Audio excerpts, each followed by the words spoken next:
What up? Yeet. Yeet. Happy May 4th. I will not say it. I'll let him say it.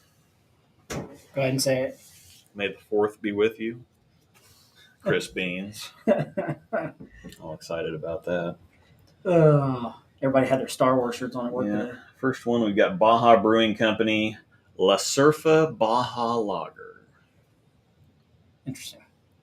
Hecho in La Baja. Amanda picked it up, so the can looks cool. Yep. Hopefully it tastes good. Whoa. Well, there went that one. Want paper towels? Yeah, probably. Well, that was a fail. There's some upstairs, isn't there? That's okay. I just got it all over our cords and everything.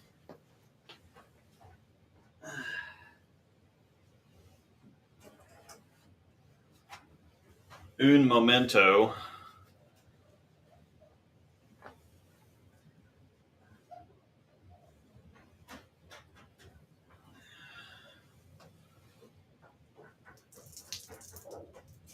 Coming.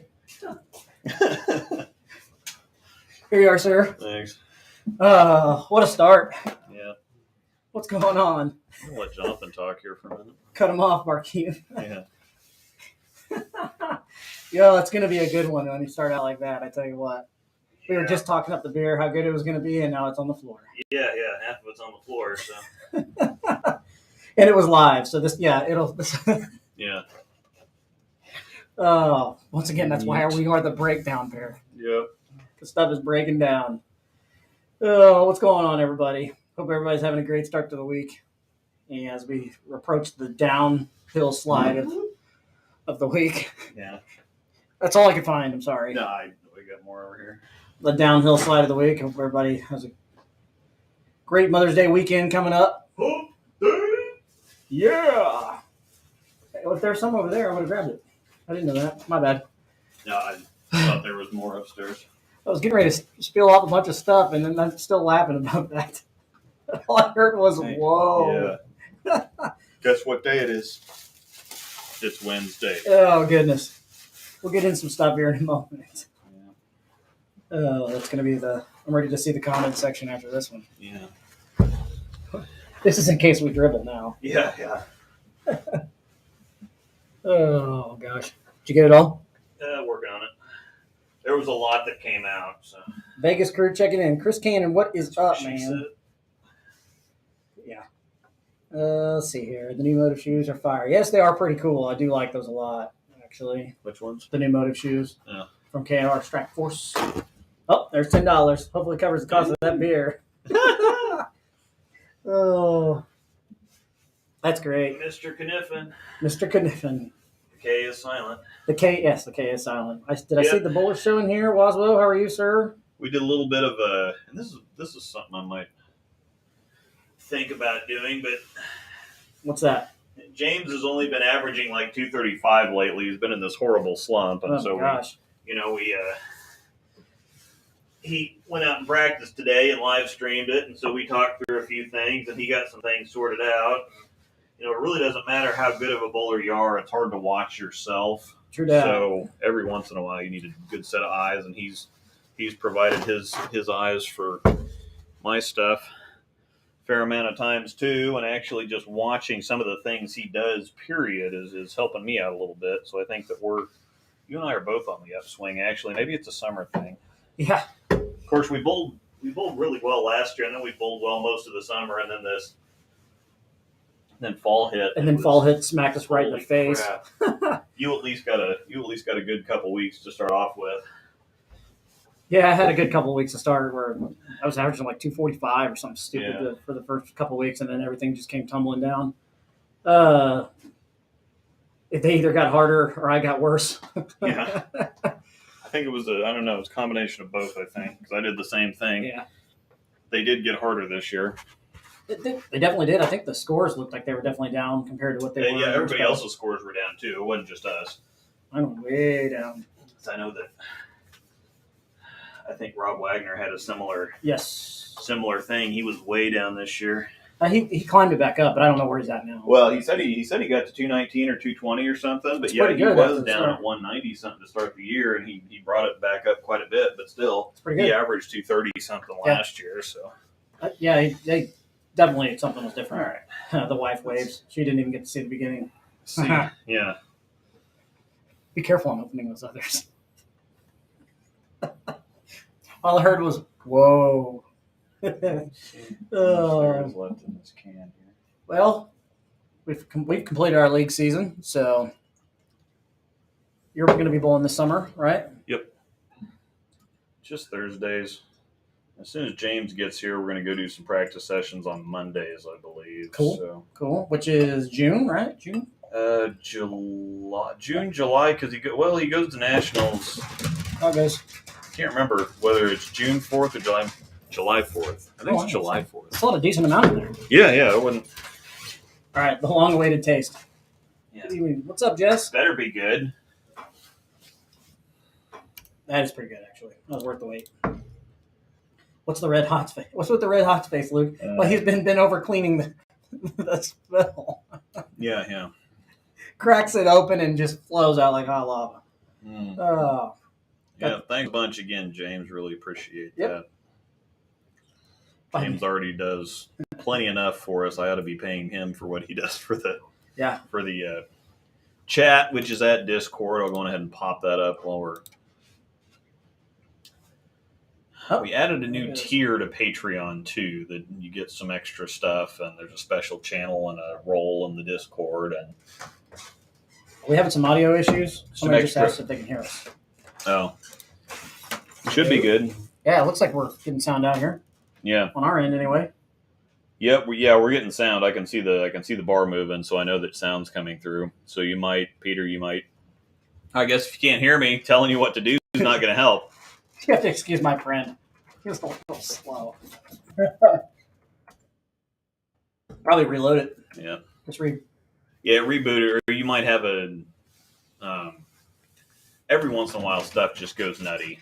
So Jonathan, we had a feedback issue with one of the guests on Sunday. So John, I'd love to hear why you didn't like the Forged Fire. I ended up throwing one on our sport league last night. It was like having a cheater ball in my hand.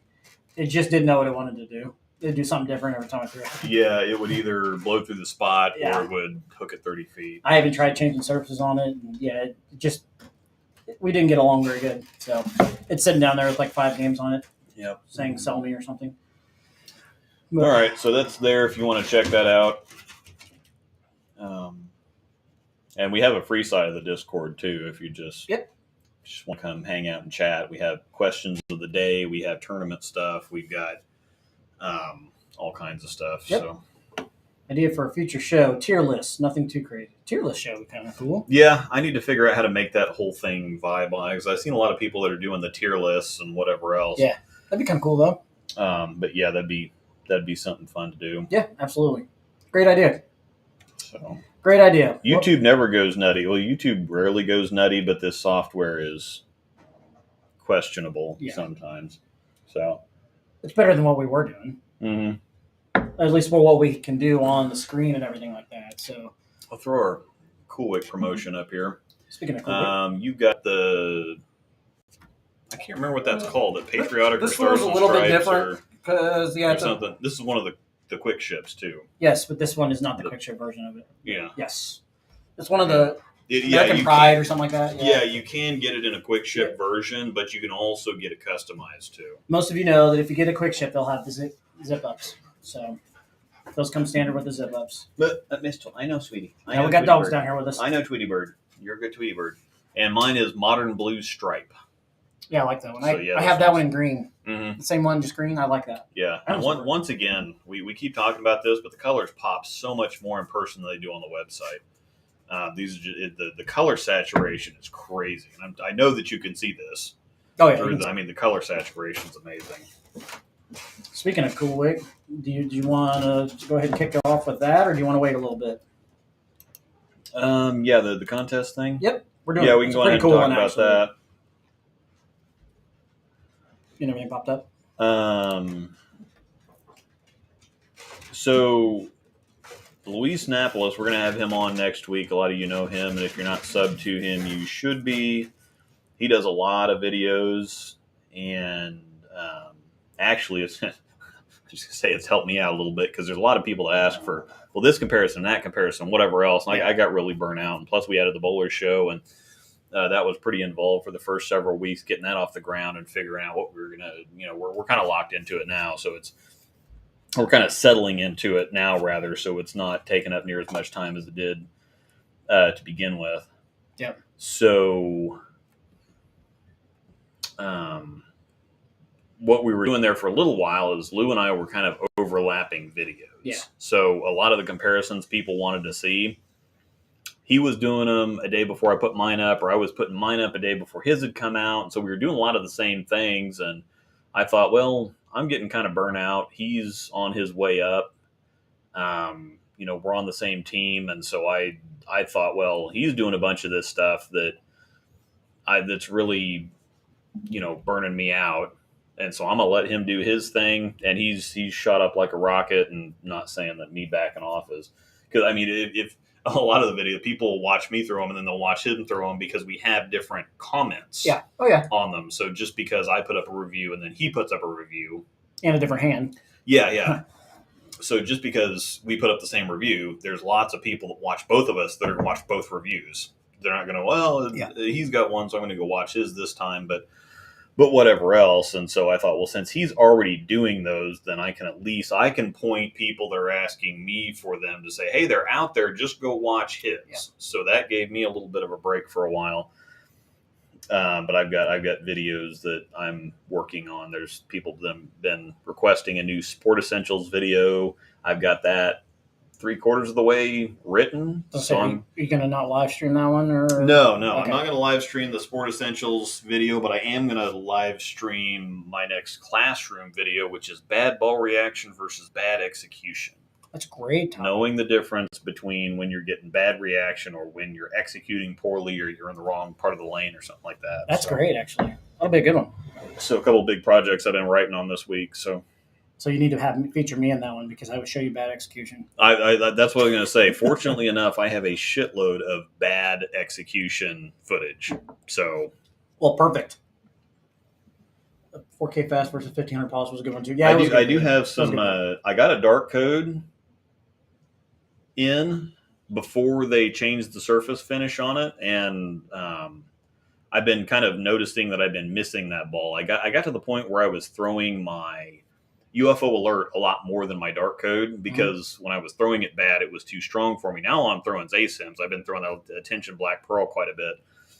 And so I wanted another dark code because the UFO alert is all of a sudden kind of not quite strong enough for me. I'm liking the stronger stuff.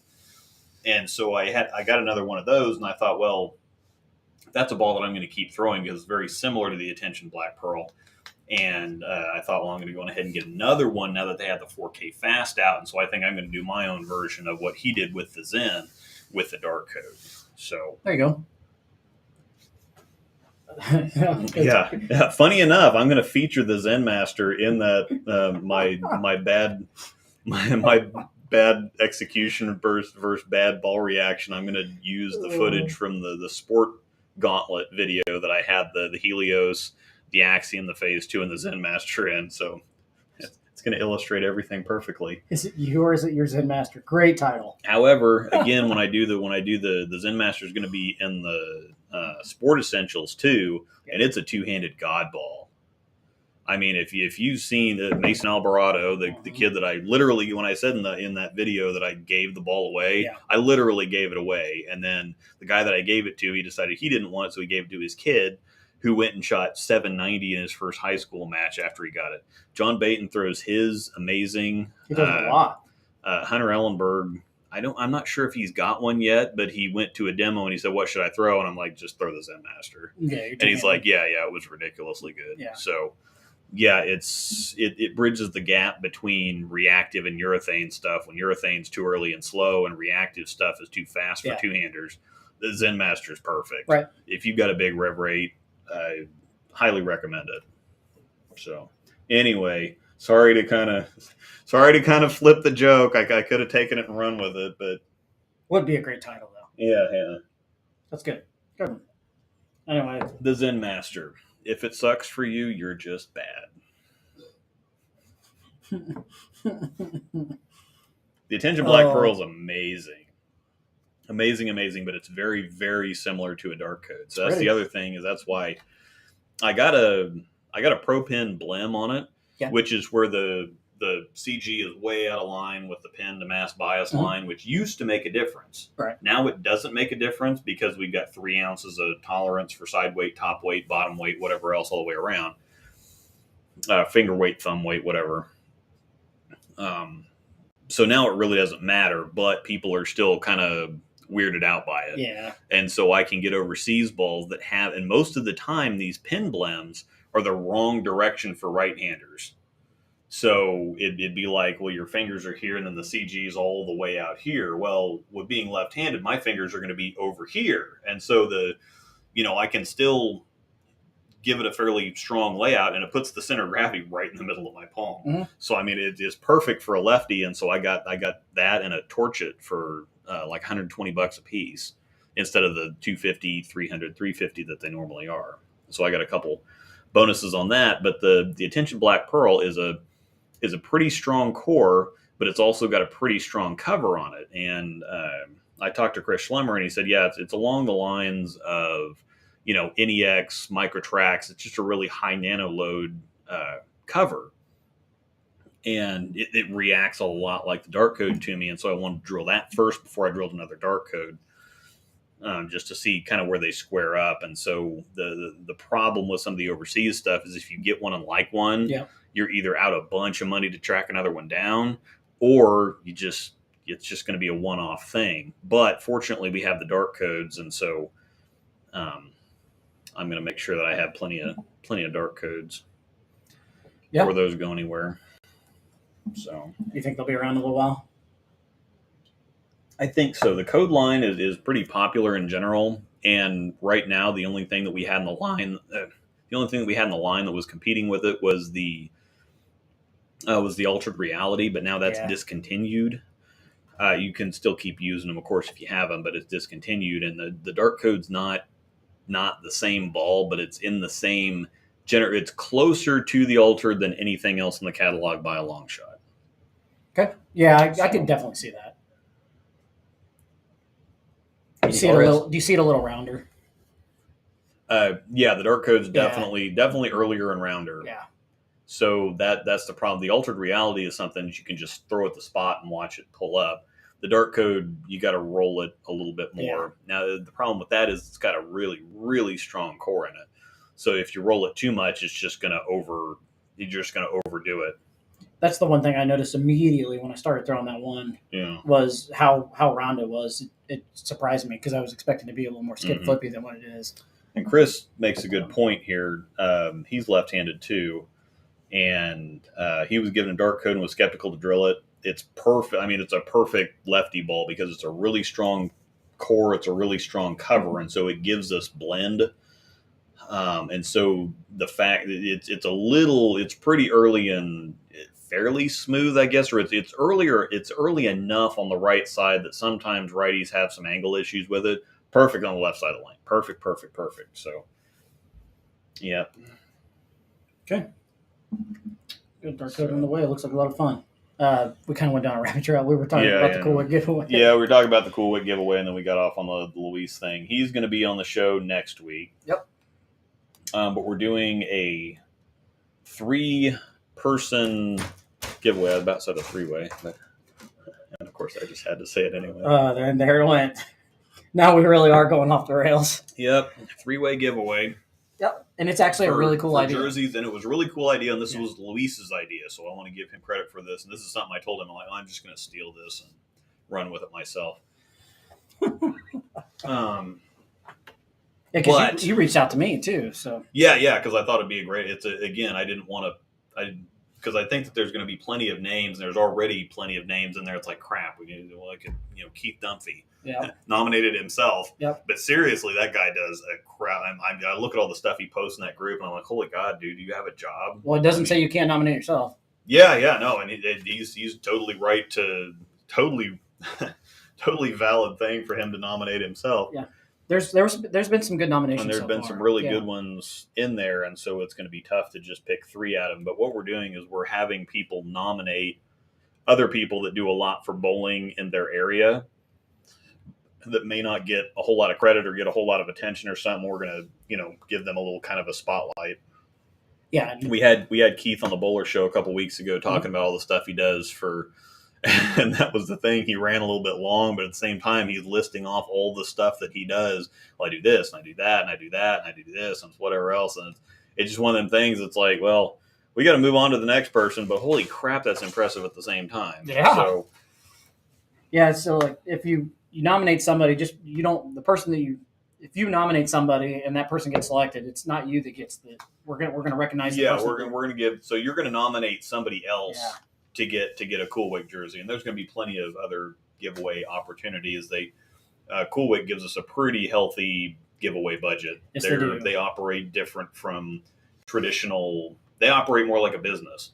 Other companies, entities in the business or in the bowling industry, they're very scared almost. Yeah. I don't understand what everybody else just kind of sits there and waits for business to come their way, and when it doesn't, they complain. Coolwick acts like a real business in a real industry, so they're like, it's like, hey, give some stuff out, get this in people's hands, work with this stuff, dude. I mean, it's a whole totally different type of vibe. The more we see this logo around, the better. Yeah, and so the stuff is good too, and so all the people that are getting stuff, we have a lot of people that we've done giveaways for already, and they're like, I really like this, and they order more of it. And that's kind of the point. You get the product into people's hands, plus it's not near as expensive as some of the other ones out there. I mean, you can get the quick ships are like $40. You can get a stock design like this and put a couple logos on it. This was $50 or $60. Yeah, and it's a semi-custom for $60. That's not terrible at all. So this is, and again, they have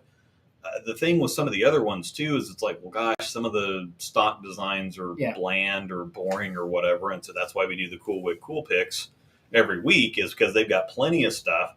I've got probably, I don't know, 15 or 20 Coolwick jerseys, and only 2 of them are customs because I like the designs on the website so much that I'm not very creative. So it's like, oh crap, well, I need to order this or order that. This was just a stock design on the website, and it looks freaking sharp. So I don't have that many, but I guess if you count all my motive jerseys, then yeah. Mm-hmm. But well, I mean, plus not only do we have jerseys, but we have hats, we have sweatpants, we have all kinds of stuff. Yeah, well, that's the other thing too. Like Chris just mentioned, if you're looking for a quick turnaround, if they do some custom stuff normally, or even if they do something like this is a month turnaround because they have to print this. Yep. Well, plus you're getting additional logos too. Yeah, with the quick ships, they already have them made, and so all they have to do is stick them in a package and put a label on them and send it to you. Yeah. So you get them in a couple days. So if you're on short notice or you have a short turnaround, they're good for team jerseys too. Like you just said, we did Coolwick quick ships for our city tournament. Only took a couple days to arrive. Awesome. Yeah, they ship next business day. Cool. So you put the order in, they ship the next business day. And they're sharp, and they're like $40. You can't find. That's the other thing. If you notice, if you go out to like Under Armour or something, I'm not meaning to sound like a giant infomercial, but we really do like the stuff. Yeah, I do for sure. And the other, so I got a lot of the Storm Black Label stuff to wear to work. The Black Label stuff is amazing. They're sharp. Yeah. They look professional. Plus, you can kind of rep your brand or whatever. And then. But yeah, the quick ships are $40. If you walk into Under Armour and look at a polo or something, just another regular dry wick shirt or whatever, it's like $50. Mm-hmm. So I mean, it's cheaper for me to get a Black Label Coolwick polo than it is to go to like Under Armour or somewhere else and get something sharp. Yeah, like we said too, hoodies, jackets, t-shirts, dry fit t-shirts. Yeah. You name it, we got it. So, Shiner to India Pale. Yeah, the quick ships, like you were saying, what's perfect for those is, say you're going to nationals. Oh crap, I don't have a jersey, and you need it real quick. I know a couple people that have reached out and said that they need some Coolwick. What could I do to get the jersey real quick? And immediately I say, get a quick ship because you'll have it within a couple of days. So, all right, I'm scared. Oh. Quick ship and Afterpay is the best combo ever. Yes, and there's yeah. Afterpay. Afterpay is pretty good too if you need to use that feature. Oh, sweet. Oh, we're Happy safe. day. We opened a beer and it didn't spill. Anyway, the other thing is you guys know that I don't, because I have a lot of stuff that I want to. Yeah. So obviously, like the Bowler's Mart thing, the link is down in the description, by the way.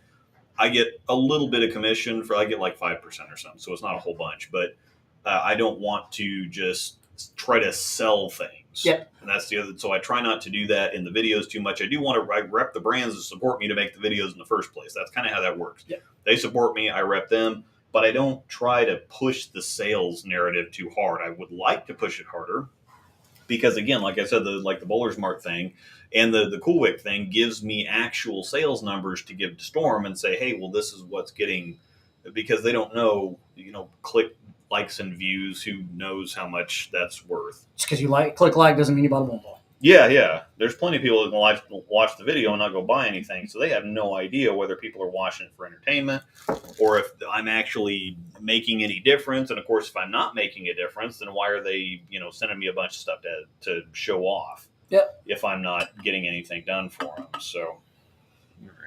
Thanks, sir. Which one's this one? This is the Flying Monkey. Oh, Flying Monkey, yeah. Flying Monkey, Amber Ale. I over-poured myself a little bit. Not what I was expecting, but it's not terrible.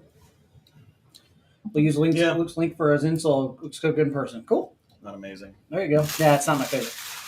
But you know what? So yeah, and of course, if you have a good relationship with your pro shop, you do that. But anything else, I would appreciate you following my link because it does help me out. It helps me keep making videos for everybody to watch. And in the description, we have there, and there on the screen, you have Luke and I both of our code for Coolwick. So yeah. So save yourself 10% off anything on the website. We really do like the stuff. Yes, we do. Yes, we do. Okay. All right. What else were we going to talk about? Talks a little Nationals, Arsenals. Yeah, we can talk some because I am starting to kind of figure my stuff out. I need to, because the idea that I had prepping for Nationals and now the ideas that I have after hearing from people that have been there and seeing a 300 shot every other day, literally every other day. If not every day. Yeah. So it's changing my mind on some of the stuff. And so I had planned to take a bag full of urethane, a bag full of promotions, and then add a few other things in there. But I think now I can't take my UFO alert, but I have a backup for that. I have my torch it, so that's a backup. Before you get too far, we didn't actually answer the question on when are the giveaways. I don't think he posted anything on there. But what you have to do, since we hit another rabbit trail, what you have to do, Luis Napolis posted this on his page. He shared it around a bunch of different places too, but you have to get on the original post that he made, and you have to nominate somebody. And after, a couple more weeks, we're going to talk about it next week. So it's not going to be any time in the next couple. We might pick them on the show next week or something like that. Yeah, and that's fine too. I'm good with that. So nominate somebody in the comment section there that you think deserves something, and we're gonna pick 3 people, and we're each going to give 1 jersey away. So we're going to pick some people that deserve a little recognition, thank you, or, a little pat on the back, attaboy, stuff like that. So. Sorry to interrupt you there. That was a good question because we actually didn't touch on that. If we're going to talk about it, we might as well answer that question. So sorry, everybody, for the interruption there. Carry on. But yes, 300s are being shot like every day. Yeah, so that's kind of changed my mind on some of the stuff I'm going to take. I think I'm probably going to take my pitch black, and that's going to be all the urethane I take, and I'm probably not even going to use it because even the lefties we've been watching. Matt McNeil didn't use any urethane. Of course, he's not going to use urethane anyway. Anthony Pepe was down there. He didn't use any urethane. I haven't heard of anybody really on either side using urethane. I haven't seen anything on any videos of anybody using urethane. The shots are playable enough, not easy. And that's what Casey Murphy told me. He's like, well, they're not easy. He said they're playable. He said you can get yourself into trouble really quick if you miss a move or you're not terribly accurate. He says it's not like it's walled up and they're just free scores. But he says they are awful playable if you're in the right place doing the right things. He's like, you've got a little bit of room to work with. and the pins are going down. So that's kind of changed my idea of what I'm going to take pretty significantly. Isn't it usually rare that South Point pins go down very well there? Yeah, that plays hard to carry by nature. Yeah, just period. So even if you do throw a good shot, you do have to still work a little bit to get the pins down. There's been some interesting leaves, that's for sure. Seen some doozies out there on videos that I've seen. So they definitely look playable. I have seen a lot of Zens going down the right side of the lane. Yeah, let me from videos I've seen. Pop this up here. What we got? I got a good comment. Weak ASIM and a couple benchmarks and a clean ball is all you need. I just got back. Sweet. So I think that what I am gonna take at least. I'm taking. Oh gosh, I got to figure out which, because I'm gonna have 3. I'm gonna drill one more promotion, and I need to go out and practice with them and see which promotions I'm actually gonna take. So I've got a 5-inch pin right now, 5-inch pin to pap, pin up. Then I got one that I just drilled the pin out of, so it's a 4 3/4 pin to pap with a 3.5 pin buffer. My pin up one has a 2-inch pin buffer. So then I'm going to drill another one that's 4 inches. That's 4 inches pin to pap, and it's a 2-inch pin buffer. So I'm going to make that one really strong. I just have to figure out which of those 3 that I'm going to take. But I am going to take my my Torch-It, which is the idle pearl cover on a fairly strong core. So it's kind of which is very similar to the UFO alert cover. And so the 2 balls are very similar. That's why I drilled the Torch-It in the first place, was to replace my UFO alert. And it has been successful. It acts. Yeah. So I'm probably going to take, I'm not sure about the dark coat. I know I'm going to take my Attention Black Pearl and the Torch-It, pitch black. So that's a bag. My plastic ball. I was going to say, how many you plan to take in general? 4. Yeah. 2 promotions, so that's going to be 6. Okay. So there's 2 bags. Probably an RSTX2, because that's even longer and cleaner than the Torch-It. And you're driving, right? So yeah, we're driving. So I'm going to take 9. I think I took 11 last year, and then ended up using like 4. I used a promotion for team, the whole set, and then I used promotion for a little bit of the time, and then a pitch black in singles and doubles. So actually I used 2 balls. I took 11 and used 2. The broke one? Was it the broke one? Yeah.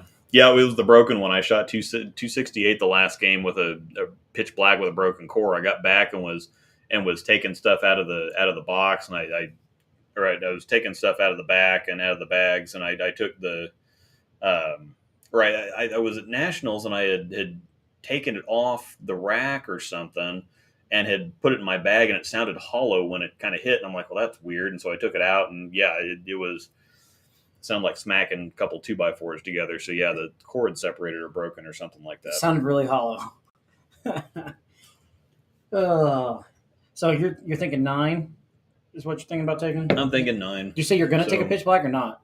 Yeah, I'm going to take a pitch black. So I think I was up to, with 2 promotions, I was up to 6. Which I think you should definitely take a pitch black, just in case. I'm going to take 1 urethane ball. I might take a phase 3, because it is the phase 3 is kind of like is a better Zen for me. So the Zen, I think, would definitely be in play, but mine I haven't gotten along with the. What about phase 2? Probably the promotion's a better phase 2 for me. So I'm already going to have that angle covered, because you're taking 2 of those. Mm-hmm. And then I've also got a IQ Tornado Pearl that I drilled. And I've got a flux and a flux pearl that I'm looking at drilling, because they're kind of like asymmetric high roads. Right. And so I think I'm going to drill those and might take those. So it might actually be a little challenging to get to 9 balls that I actually think that I'm going to use. Okay. But it's one of those, if you don't have, you can't use it. Yeah. So if you're not going to make the trip this year, but if you were going, what would you, seeing the scores now?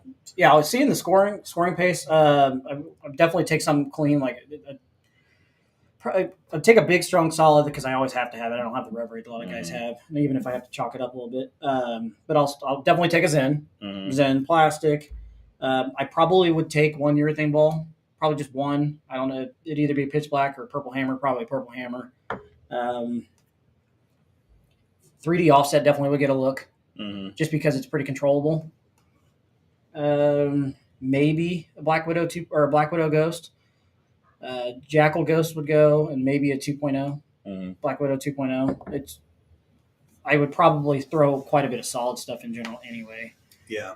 But seeing a lot of Zens going down the right side of the lane in videos I've seen, the Zen would definitely go. Yeah. So, somebody said that they threw the Zen was good for singles. Cardinal did. So I honestly haven't really wrapped my brain around it because I'm not going. So it's not one of those where like, man, what would I take? What would I take? But probably be a bunch of the stuff that you throw already anyway. Obsession Tour would probably go. Yeah. Something like that. So I'd probably end up, because if I win, I'd probably fly. So, or I'd stash a bag in somebody's car that's driving. But I'd probably take 11. It'd be my guess if I had to go through it. So a Venom Shock would go. Yeah. And that's the other thing too, is you can only check 8 in at a time, but they don't have to be the same 8 for team as they are for doubles and singles. And most people are only going to take 6 because they're flying with them and whatever else, or they're shipping them through Bowling Ball Express, which is a pretty cool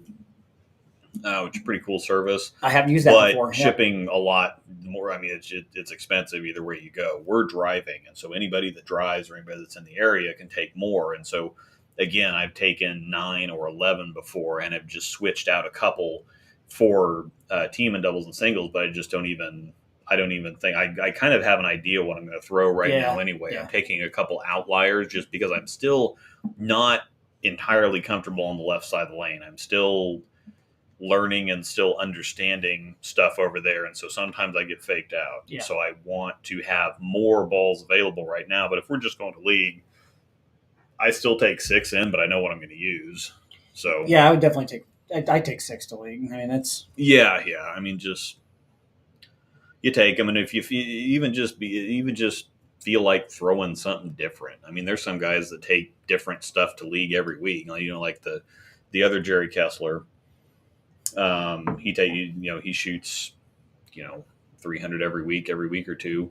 Brent Tishuk is another guy that shoots honor scores all the time, and every single time it's with a different ball. And so I think people just, especially on the staffer side of things, when you have all these balls laying around, you don't want to leave the same ones just kind of sitting in here every week. Because again, I've got 20 balls staring at me. I wish I could take them all, but I tend to kind of gravitate towards a couple, and every once in a while, I just want to throw something different. Yeah, no, I got that way myself. So, problem is... Ashley just got back from the women's... Oh, she did? Yeah, how'd you do, Ashley? So. She got back from the women's with that... Saw pictures from that. Yep. I was going to say, we always end up doing the same thing, but when I was a motive staffer, I had so many balls just down there staring and looking at me, but I still only took a Venom Shock from Jeff. Yeah. That's like, that one sucks. Well, I'll just take the ones that are good. Yeah. I tried to like the Pride. I tried to like it. It's not terrible. Yeah. It's just, it's not a Venom Shock or a Jackal Coast. So, they went with a huge group down there too. So, hopefully, I don't know how you guys all did, but hopefully you guys bowled okay. I don't know how many. Oh, I saw the pictures, but I didn't really pay attention to. I have to go back and look. Actually, I don't remember if I saw it or not, but I'll look when the show's over. But I'm sorry you didn't bowl well. There's always next year, and he's doing it again. I'm still beer shy. Don't you spill that Yakamaniac. Yeah. Uh-oh. Oh, we're all right. Till it blows up in your face. I knew it. We're good. We're golden. Yeah. We're golden. Wasn't as bad. For those that are joining us, you'll have to go back and watch the very beginning of the show. Yeah, right as we went live, exploded. The beer just went. Whoa. Yep. So sorry, I didn't really give you a good answer. Give you a good answer on that, considering this is the part of the topic of the show, but it just really never. Well, yeah, I mean, it's still something I'm thinking about, but I'm not terribly concerned about it because I am starting to throw it halfway decent. So I'm, again, it's not as big a concern for me because once I find the ball that works, we do have a couple lefties going, and I think I am we're going to try to split the lefties up between the pairs. You, Yeah, Chaz. Chaz, Joe Ryan, and Try Joe Ryan, and who else? oh, the Lucas Pekovic? Or, yeah, not Pekovic. Pajakovic or however you say Pajakovic that. or something like that. Yeah. I've tried to pronounce that like 15 times when I see the name, but sorry, I'm terrible with last names. Well, if I had the name in front of me, I could say it. But Those Yakamaniacs are amazing. I think it's Pajakovic. Pajakovic? Yeah, I can see Yeah. that. Sorry. Okay. So we're going to try to split the lefties up in between Yeah, pairs. that's smart. And again, once I That's start smart. throwing something, I'm just not going Right. to need the switch. Free State Yakamaniac. This is kind of a staple around here. Yakamaniac's been around for a while, and it's one of their flagship beers because it's just really good. it's solid. Free State out of Lawrence. Yep. And for those that don't know why I'm not going to nationals this year because on actually one of the days that you're bowling is my daughter's 7th birthday. Yeah, he was going to go with our group, but 7th birthday, and got to pull dad duty and stay home. So it's all good. yeah. It's all good. All right, So carry on. Yep. What else were we going to talk? Okay. We're just kind of there. It is. Lucas Pajakovic. Yeah, that's It's got to be Pajakovic. Yeah. Yeah. I was way off. So yeah, we didn't have a whole lot to talk about tonight. The Zen Soul is on the way. So, and I only got one of them because I just haven't gotten along. I drilled 2 Zens and 2 Zen Masters, and that core is it's just too early for me for how little it does down lane. Which I think the Zen should be a god ball on the left side. It really should, but it's just still too early and chuggy for what it doesn't do down lane. Yeah. So I would rather throw something asymmetric, which is a really weird, interesting thing that when we talked to Matt McNeil on the Bowlers Show a couple weeks ago, he mentioned, asymmetric stuff. And there's several lefties that have said, yeah, asymmetric stuff's really good. And it didn't really click for me until I started throwing the asymmetric stuff. And, the symmetric stuff can be a little, you'd think that when there's a cliff and there's a lot of wet and there's a lot of dry that you want smoother stuff, but you kind of want to go all in with the shape that you already have. And so the angles can be a little tricky with symmetric stuff because if you get them out, the ball's going to go nuts. If you get it in, it's going to wiggle a little bit. Then when you start getting carried down, then it's going to push a little bit and be flat. The asymmetric stuff, because it's so much more consistent, asymmetric stuff is generally more consistent at the break point. It's just going to go. And so, throwing asymmetric stuff right into the cliff, it's just hook, hook, shape, whatever else. And so if you just go with that and put all the chips in there, then yeah, the ball's going to hook. Mm-hmm. And so it's a lot easier for me to use an asymmetric ball on the left side rather than try to play that little touch and go game with the symmetric stuff. And so I have been leaning a whole lot more. I actually have gotten my reality out and have thrown that quite a bit. It looked really good at Gabe's the last several weeks we bowled there. The RSTX2 has always been pretty good for me.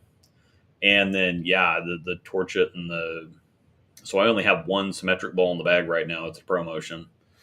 And so I really just have kind of gravitated toward the asymmetric stuff here recently. You've been throwing quite a bit. I get it. Nothing wrong with that. Yeah. I'm really strongly debating, and we've talked about this, because my Zen does exactly what the Zen's supposed to do. Yeah. What it's meant to do, anyways. Yeah, yours did not look good. I'm strongly considering actually drilling another Zen at some point, maybe. Waiting a couple weeks before I make that decision. Yeah. But I want to go pin down on one really bad.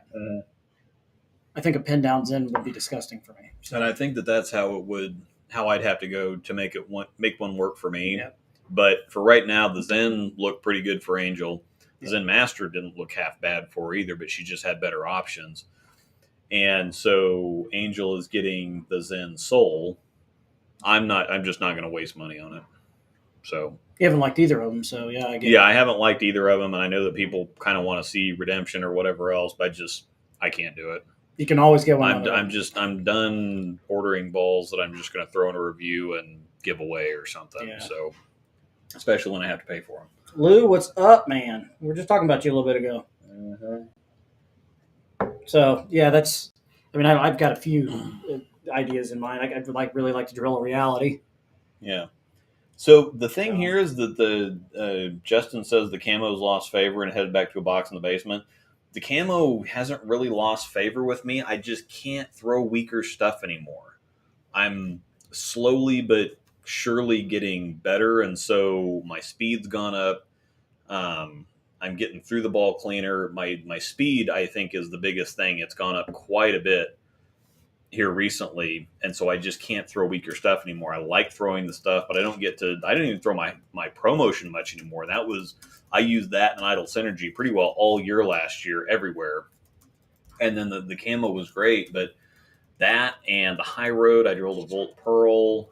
The symmetric stuff just doesn't hook enough anymore. And so I like the really big, strong stuff. Like I said, I've been throwing my Reality, my Attention Black Pearl, which is basically a dark code, my Torch It, which is basically a UFO alert.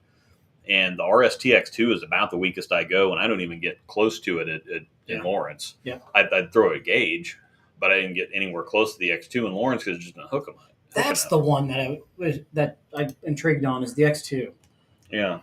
Because I was going to drill it. I was going to drill the it. The X2 is nutty. It's a lot like an asymmetric high road Pearl because it's got a higher RG. I think the RG is 253 or 252, which is kind of high for an ASIM. Yeah. I think it's 050 something and then like 016. So it's not the strongest ASIM and it's not quite as high RG as the high road Pearl, but it's very reminiscent of the high road Pearl, just a stronger version. It gets through the fronts really, really easy. Did you say maybe like a better astrophysics? Yeah, it's going to get further down the lane and be sharper. Which is kind of similar to what the Altered was, right? Yeah, but the Altered Reality is a lot stronger cover. So the Altered Reality is just big, strong, crazy, nutso, shape hook everything for days. So the X2 is a tamer asymmetric ball. So it's along the lines of an astrophysics, but it gets further down the lane and it pops more. Okay, makes sense. So I think mine was probably dead. That's why I can't really throw it anymore. Mm. So many games on that thing. So I might. That's another one that will go on the probably going to put holes in list. Like making a list of things. So yeah, like it? Unfortunately, I just can't really throw the camo anymore. I had an IQ Tour Solid I was throwing a bunch for a little while there, and I was pretty bummed out about the Spectre because I was throwing that a lot, but I really don't even think I'd still be throwing that. And I threw that when that came out. I was throwing that everywhere, constantly.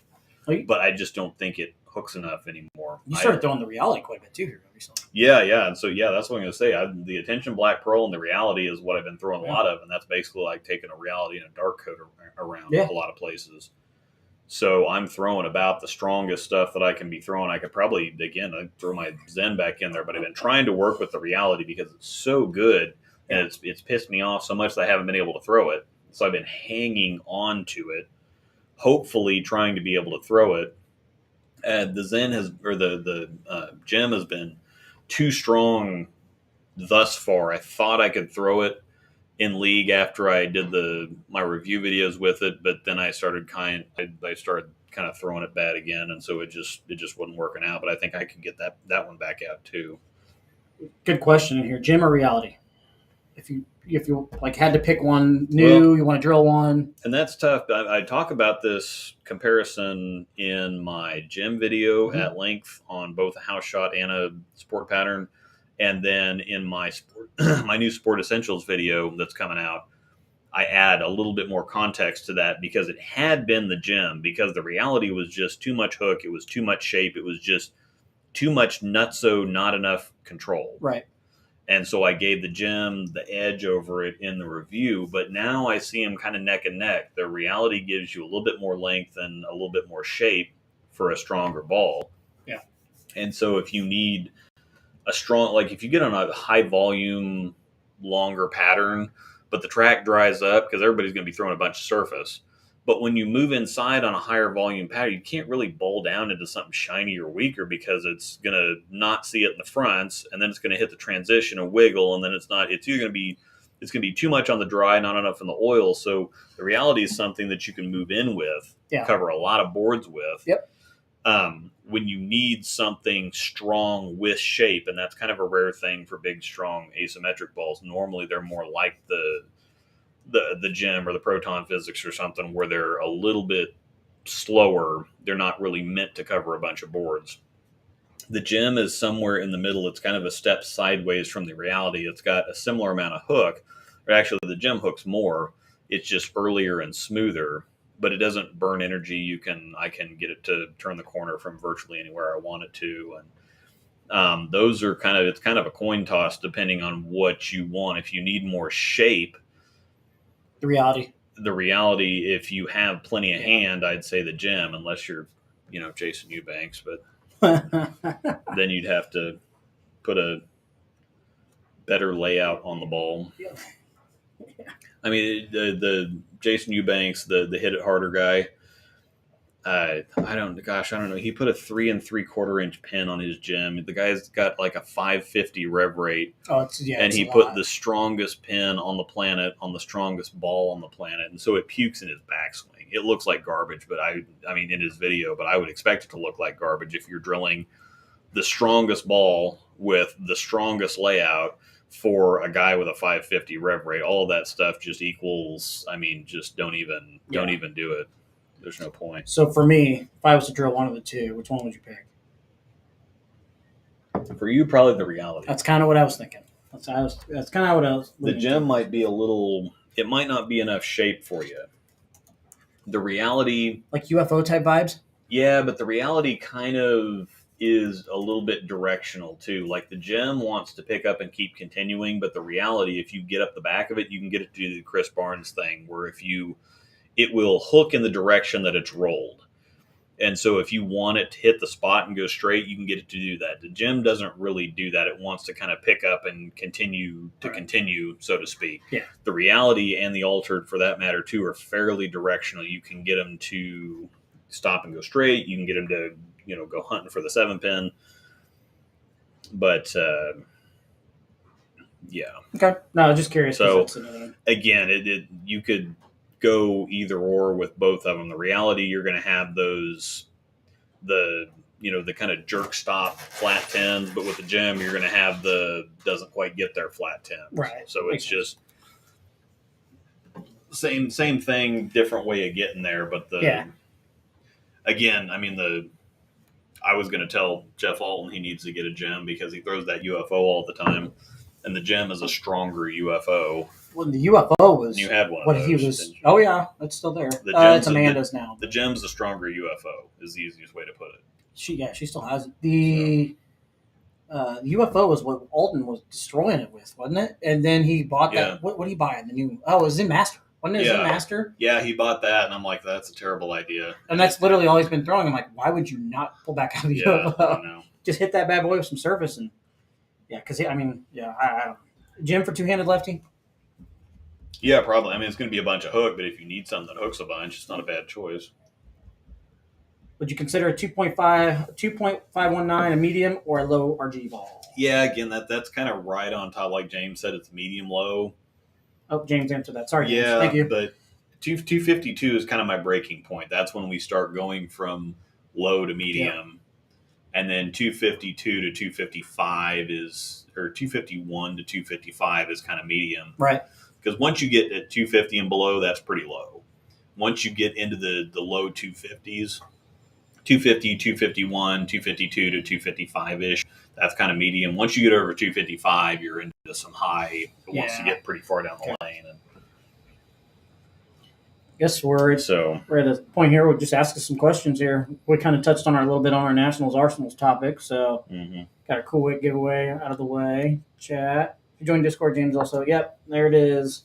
Yeah, and we got a bunch. Again, there's plenty enough stuff on the general side, but there's so much stuff on the paid side that tons of stuff. Cooking channel. I mean, if you can't afford $5 a month to get better and we got all kinds of coaches and tech people. I mean, there's a million. We were talking about getting a new computer because the laptop the laptop that I'm using doesn't really, it's not powerful enough to do the stream stuff for the Bowlers show. When it's just us doing this, when we try to do the bowler show and add in the commercials and then have the guests and whatever else, it really bogs down and gets slow. And so I want to, the computer upstairs that we're using right now for all my editing and whatever, I want to have a dedicated setup down here, and only you have to use the laptop when we go mobile. Yeah.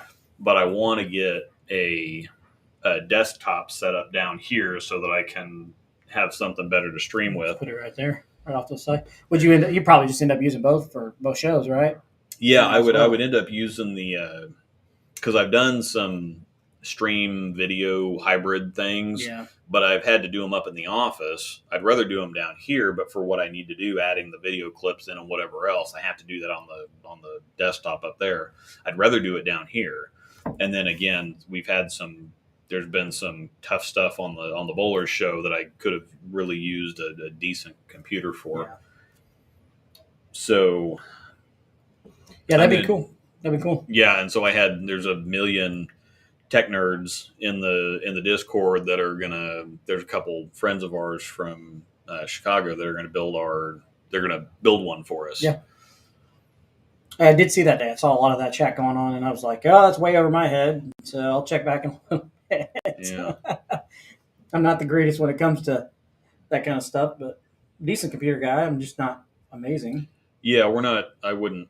My brother used to build computers, but that's been a long time ago. So we got plenty of tech minds in there. Yeah. We got plenty of great coaches. We've got all kinds of people from all walks of life in there. It's interesting how many different people that bowling attracts. Facts. That is 100% facts. So the resources we have in there for $5 a month. It's pretty good, yeah. And the $5 is a troll filter.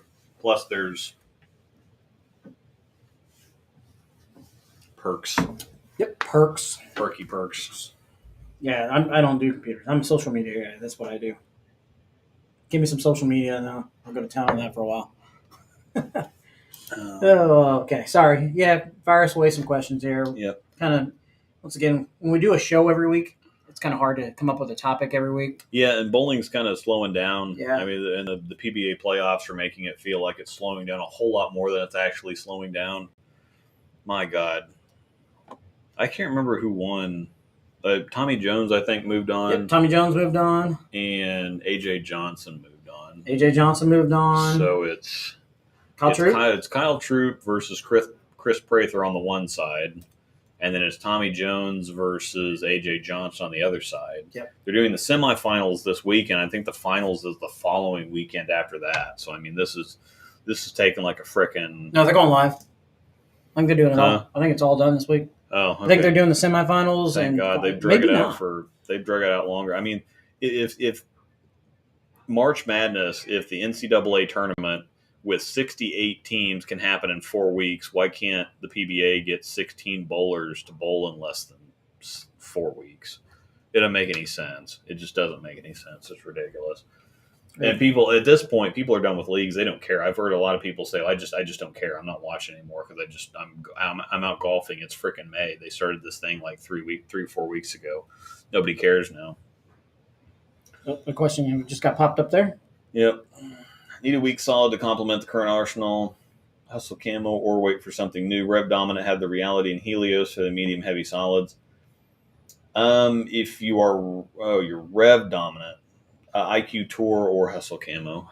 IQ Tour is a hard one to miss with, especially if you're rev dominant. But the camo is along the same lines. It's just not quite as strong.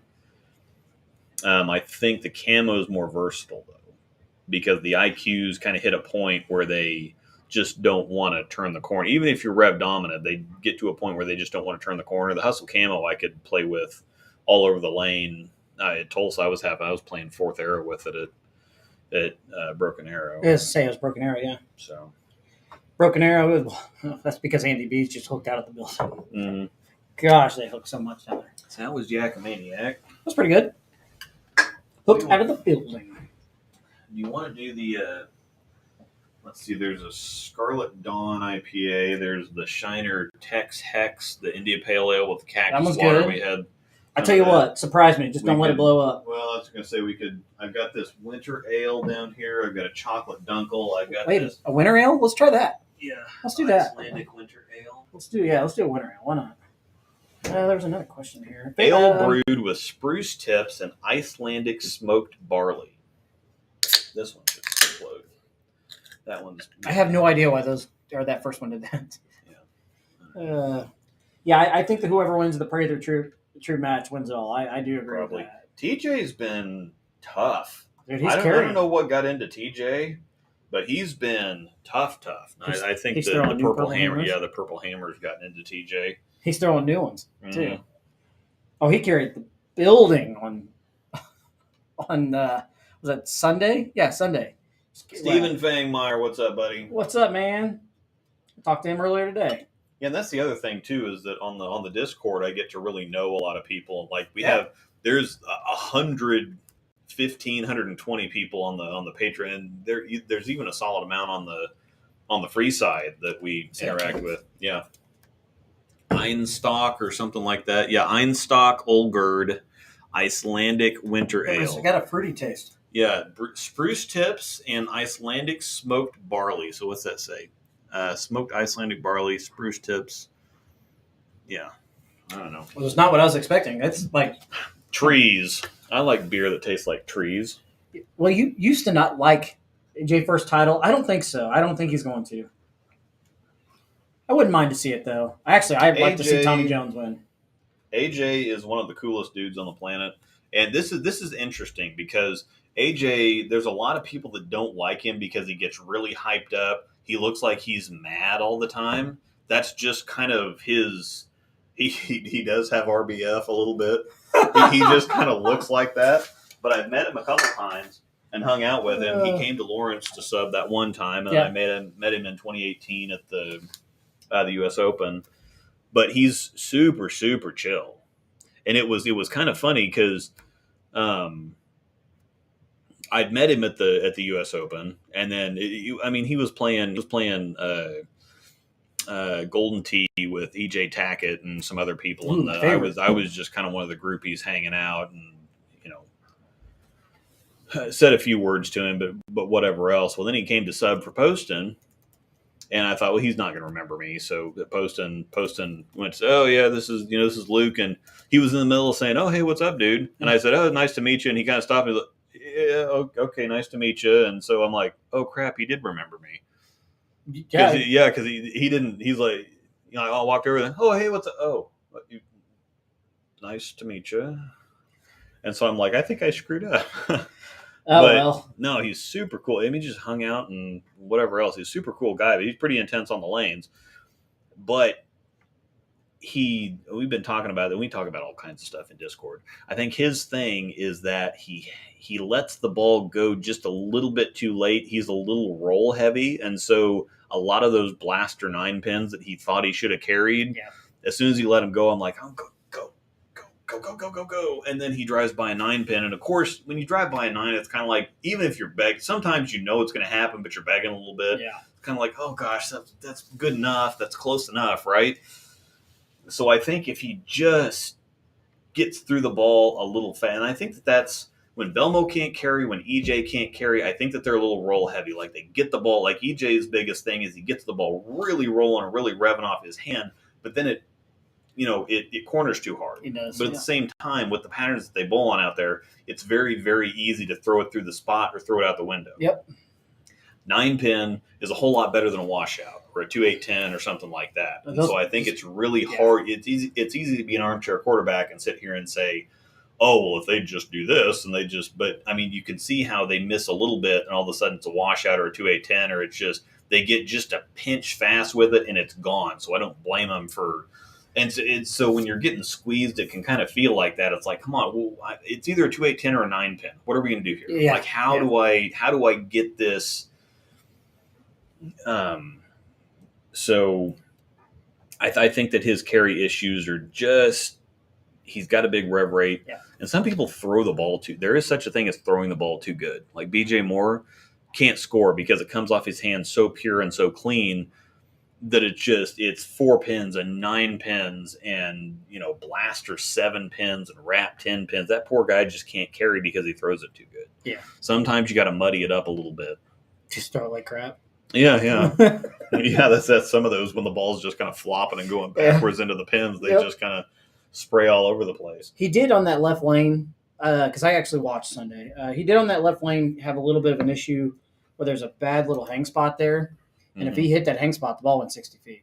Yeah. And I don't know if that had something to do with Baldo's urethane creating some carry down for him on that left lane, but it was a pretty nasty little hang spot. He had the right lane just fine, I thought. But. Yeah. So there's a couple compliments in here for AJ. So yeah, if you're in the group that doesn't really like his theatrics on TV or how pumped or hyped he gets, that Brad Angelo thing was one of the funniest things I've ever seen when they were in the very first shot of the league match or whatever. AJ throws a strike. Oh yeah, come on, baby, let's go. And then Brad comes back. Brad throws a strike. Yeah. He's like, oh baby, let's go, whatever. It's effing stupid. So it's like, okay, that was pretty funny. James has a good point. Sometimes you got to Dylan Burns your ball reaction, bog it down at 30 feet and let it walk in from there. And that's something else that I was talking to James about. And James kind of has some of those. He likes to give the ball room to work and really rev it up. And sometimes the ball goes a little too long and gets behind it, or he leaves a 9-pin or just. And so we were working on today, just getting inside of it, feeding it, projecting it, just letting it go. And that way, if you're pushing the ball in a certain direction, it's a little bit harder. It makes it a little bit rounder. It blends the spot a little bit more because it's trying to stop going one direction, go the other direction. Whereas if you just send it right away and really bang the crap out of it, then it gets out there early, and as soon as it hits friction, then it does that. Whereas if you kind of put it right into the spot, it's got to slow down. It takes a little bit longer to kind of make its motion in the pocket, and it blends things. And so it gives you better hit. It gives you better pocket control. The ball goes through the pins better. Yeah. So, and that's what Dylan does. He kind of just sends it right at the spot and lets it walk up. Yeah. And he throws it really freaking good. Yeah, that helps too. But my favorite though is if he'll come back doing and he doesn't a heckin' analysis. If he doesn't strike, sometimes like Trevor and I will look right at him and go, "I think you missed that one at the bottom." Yeah. The guy literally gets a handful. What do you think his rep rate is? 525. Think so? 550, pretty easy. And Dylan bangs on it. Just every freaking time. Just rip. You should see his finger grips. He's bad about changing them out, too. And I'm like, dude, how are you not ripping a nail off? I don't know. Crazy things that Lucas used to do Saturday night vids on new balls with waters, and back then I'd be drinking beers. Now I'm drinking waters and Luke's drinking beers. Exactly. I have been tapering off a little bit. I've been noticing that even though they go down pretty good, I'm trying to cut back during the week because, gosh, I just spend way too much time dehydrated, or I wake up with cotton mouth, or it's a little slow getting up in the morning. And so I've been trying to kind of cut back, and this is fine as long as I just do it a couple. But we bowled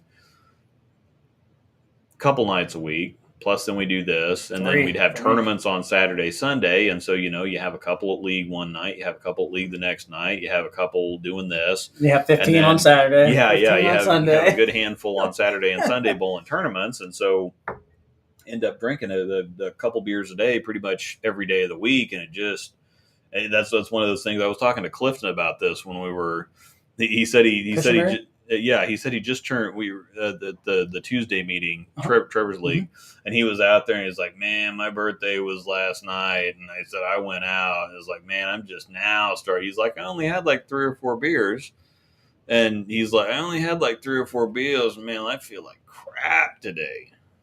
He's like, I hung over and tired and whatever else. He's like, "Man, I just can't do this anymore." What the heck was he drinking? I don't know, but I'm saying the same thing. Like I'll have 2-3 beers and it feels pretty good while they're going down, but then all of a sudden we get into bed and I'm like going.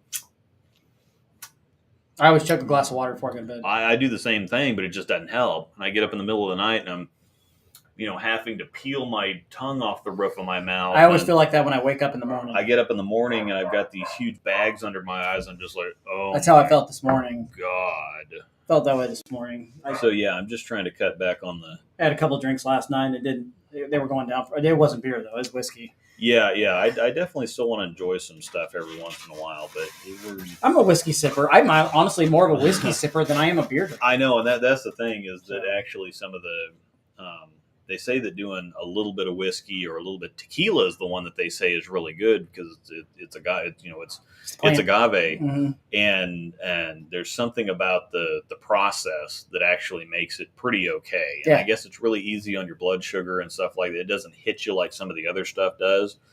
And so they say that having a little, again, it's a moderation thing. It thins your blood a little bit. So they say that it kind of prevents you from, I don't know, clots or heart attacks or something like that because it thins your blood a little bit. So That's why I drink so much. Yeah. It's a medical thing. So yeah, Doctor prescribed me to 15 beers a helps day. to lower your blood pressure either by keeping you from getting pissed off or actually just thinning your blood. So. Oh gosh.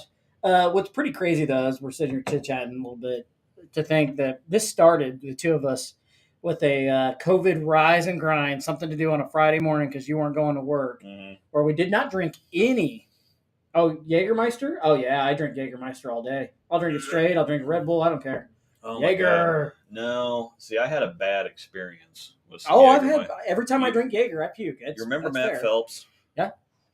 So Matt Phelps had probably 50, 75 pounds on me. We went to a poker tournament over Brian Barr's house. Yeah. Long time ago, and we were doing double Jaeger bombs.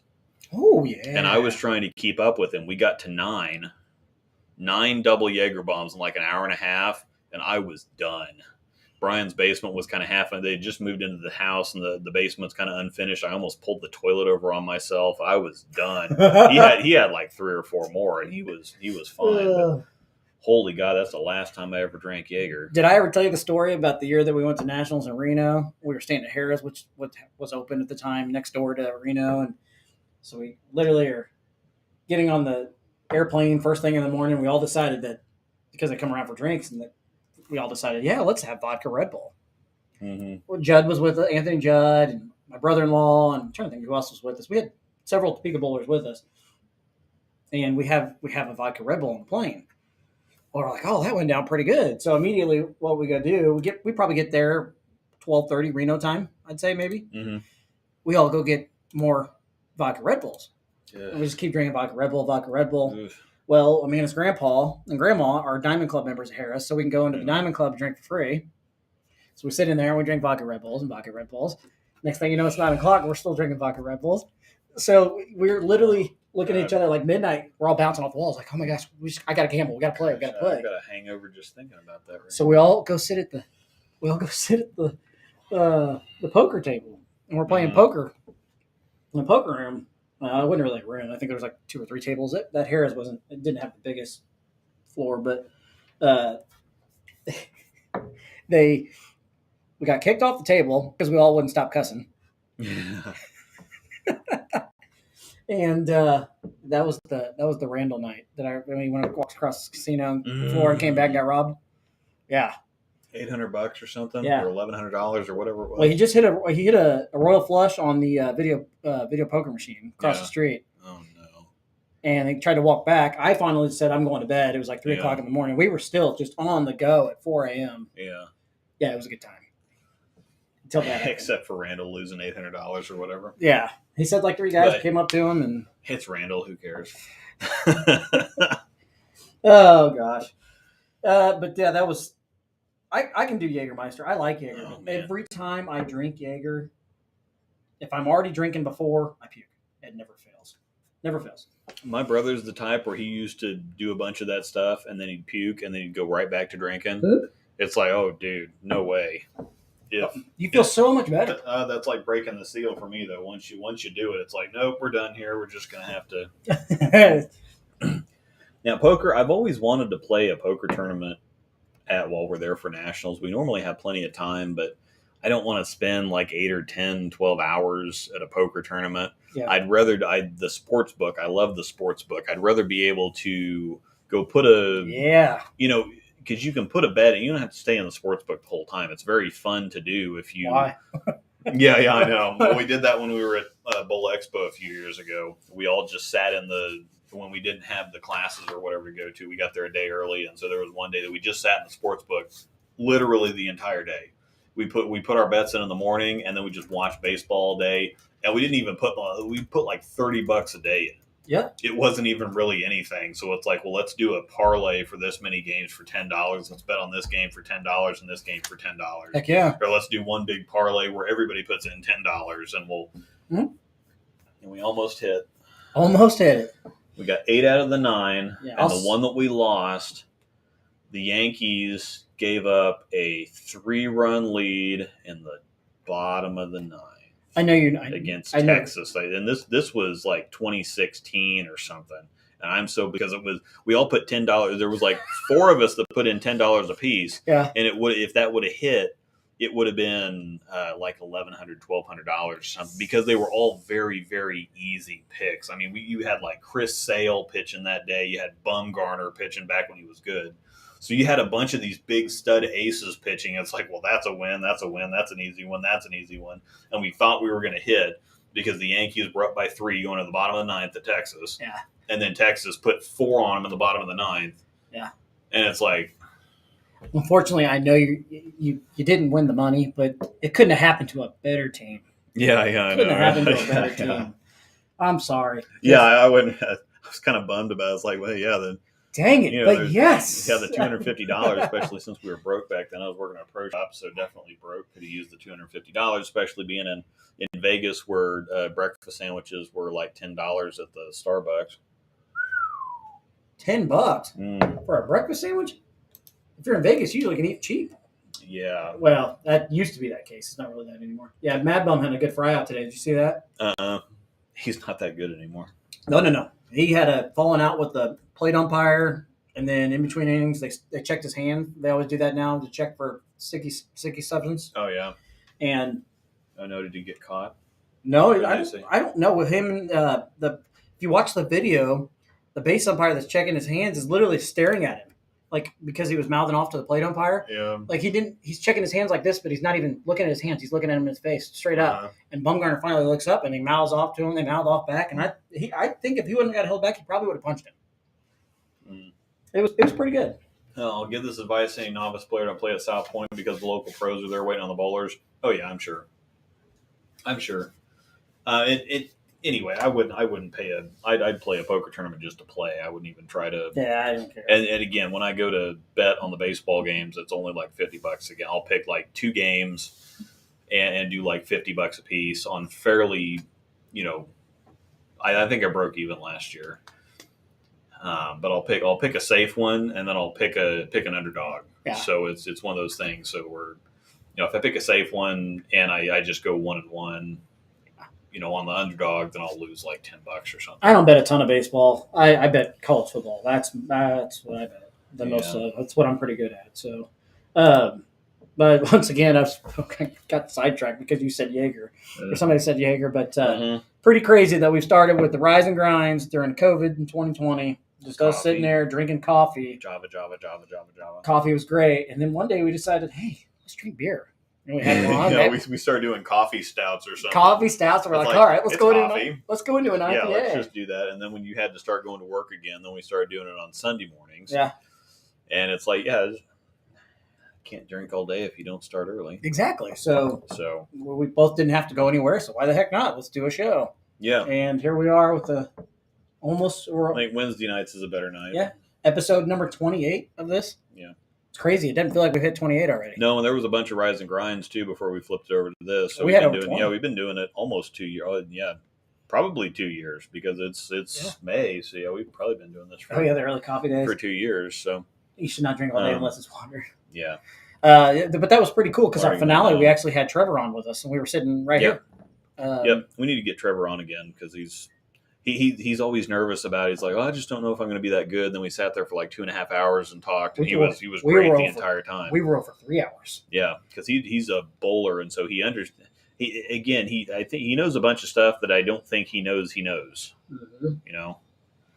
So sometimes he feels like he just throws it. Oh yeah, I need to get my my brother got me that unicorn mug that I drank the coffee out of. I need to get that back out. Amanda bought me some Jim Beam coffee the other day. Oh, yeah? It tastes like Jim Beam, except it's just coffee. Oh, my God. The Guinness Nitro Brew is ridiculous. The Nitro Coffee Guinness is ridiculous. Really? Really, really good. Yeah, and Black Rifle Coffee. I love that stuff. I will say, I don't know why this just randomly popped in my head, but I will say When we go to Tulsa again, we are going back to that Irish pub. You said Guinness. That's what it was. Yeah, it's the oh gosh, Angel, what's the name of that Irish place that we go to in Tulsa? Kilkenny's. Kilkenny's. Oh Kilkenny's. my gosh, We went there, and they're really good. We went there for breakfast. Yeah. And the brunch was good enough. Yeah. But we've been there for supper too, and I had the shepherd's pie one night. It just At Kilkenny's. yeah. Well, whatever I had that day, I'm probably sure it was a Oh my breakfast god, yeah, burrito. the brunch was amazing. For breakfast, it was like 10 o'clock in the morning, Yeah. something like that. I had a Guinness and a breakfast burrito. What better way can you go? All right, let's do this. What he says, they make cactus water. Anheuser-Busch beer too, you know. What? What because he yeah. won't drink any of that stuff. So he says, Anheuser-Busch makes beer too, you know. I tried a Bud Zero the other day. Why? And because I'm trying. I want to drink stuff, but I don't want to. Watching your figure? Yeah. I'm watching my my hydration level, and so I had one of these when Angel was bowling the other day, and it actually tastes like Budweiser. It really does. It's not bad. Yeah, but that's boring. I don't know. I want to drink, but I don't want to get cotton mouth, and I want to be able to wake up the next morning. Wouldn't it still do that to you if you drank enough of it? No. You don't think so? It's no alcohol. I guess the alcohol would do that. Yeah. It's just. And that's the thing. You start getting older, and you don't tolerate it as well. It's not like it beats you up because I'm not. We've had a few here, and I'm fine. But it catches. You don't recover. Yeah. It's just again, you get older and you don't recover from stuff as well. We do like Bud Heavy. I like Budweiser. Bud Heavy's really good. I don't mind Budweiser. I actually enjoy Bud. Bud Light's terrible. Bud Heavy's really good though. Bud Heavy's pretty good. I do like Bud That's Heavy. a great question. We'll talk about that. The one that Jordan just said? Yeah. Yeah, that actually is a fantastic Angel reminded me about my yes, Bud Ice is still around. woof. Bud Ice is still I around. know what I think that's what Ron Barr always drank with Bud Ice. I always see them in the gas stations, the tall boys. Yeah, the tall boy Bud Ices. Yep. All right. There you go, Luke. Fire away. Yeah, and I think I am gonna something else I wanted to do because there's I want to get a bottle, or there's a couple times where Angel's gotten me bottles of stuff, and I'm like, what the crap is this? It was like $20 for the bottle. I'm like, this is going to be great. But it like whiskey. And she's gotten me some really good. There was one that came in a plastic bottle that was great. I can't remember. Tried Early Times? Uh-uh. Early Times is pretty good. But there's a couple of them. I want to find some Cheap really, whiskey really solid, like $20 bottles of whiskey. 40 Creek is one that somebody got me onto, and it's like $21 for the bottle. Early Times. Really good. I'm telling you, that's what I drink a lot at home. I think we're going to try some of that stuff. Early Times is really good sipper. I can give you a lot of that stuff. Yeah. I can help Whiskey you out. and tequila, lower calorie. I'm watching my figure. I drink a lot of whiskey. By the way, now that you reminded me that it's healthier to drink tequila, I've got a brand new bottle of tequila at home. I've got some. Last time Tobias was down here like a year and a half ago, and so he liked tequila, and so we bought a bottle of Cuervo Silver, and there's still half the bottle for margaritas or whatever, and there's still half the bottle up in the freezer. Oh, really? So, yeah. I just haven't got back into it because I really enjoy whiskey and scotch specifically, but I really do like tequila too. You like Sam Adams Boston Lager, right? Yeah, it's solid. So anyway, Sam Adams Winter Lager is my favorite seasonal beer. The Winter Lager is really good. Cold Snap is amazing too. Sorry, Jordan, we'll get your question. Every once in a while, or in the winter, Buffalo Wild Wings get that on tap. We were speaking of Buffalo Wild Wings before I get to the question. The $3 Kolsch? Yeah. Goose Island? Yeah, we were actually there last night. We wanted to help. Our son moved out. And he moved out a couple weeks ago, so we went to take an extra that dresser to him. Yeah. Last night, and so we ended up going over to Wild Wings after that. And Tuesday is buy one get one traditional wings. Yeah, I did know that. Yep. Thursday is buy one get one boneless. You can get a crap load of wings for yeah. So we went there last night, and so Did you get $3 Goose Island Kolsch? Yeah, so I got one of those, and then I was looking at the Blazing Challenge, and I thought, well, we should do a show from Wild Wings one time, and I'm like, well, I'm not going to do the Blazing Challenge just because I hate buffalo sauce, but you're in the everybody's telling me it's like, well, the blazing sauce doesn't taste like buffalo sauce. It's Carolina Reaper. I thought it was just hot buffalo sauce. No. I hate buffalo sauce. No, it's Carolina Reaper. Yeah. So everybody said, well, so I might try some of it one time, just because if it doesn't matter how hot it is. Like the mango habanero is really hot. And I would do the challenge if it was that, but if it doesn't taste good, there's no way I'm going to be able to get through the challenge, no matter how. Because I mean, it was bad enough drinking this Frank's Red Hot crap. It's honestly not much hotter than mango habanero. Yeah, but the only thing is you can't take a drink. Well, and that's the thing is, and I like to get mine unsauced. I like to dip. Oh no, they load it on. Well, there. And that's the thing is, so it's all loaded up. You have to eat all the wings, in the certain time limit or whatever. And I just don't like getting my fingers all messy. And so my I face just will be like... so I just get the sauce on the side and dip my wings in the sauce, and that way I can kind of control how much sauce I get too. And so we're thinking about doing the blazing challenge. The two of us doing a blazing challenge and going live. If it tastes good, because it doesn't matter. It could be super, super mild, and if I don't like the taste of it, there's no chance I'm getting through it. Zero chance. Oh, it's hot. It's hot. So if it tastes good, I can, even if it's hot, like my nose is going to be running, I'm going to be sweating. I mean, probably anybody that's doing the blazing challenge, that's how they look. Yeah. Anyway, I think it doesn't matter how hot it is. I can get through it if it tastes good. Yeah. So everybody wants to go to B-dubs. Yeah. Everybody wants to go to B-dubs now. Jam and jalapeno. Yeah, I love jam and jalapeno. Sorry, that's even got some pretty good zing to it. That gets my nose going, and that's only just a little bit above the medium. I gave a piece to Amanda last Thursday because I had some jam and jalapeno. I said Asian zing and jam and jalapeno. Yeah. And I said, here, this isn't bad. She likes jalapenos. Takes a bite of it, and she's like, whoo, whoo. And I go, that's not hot. It's not that hot. It still gets my face a little bit red, and it still gets my nose running. Asian zing to me has more kick than...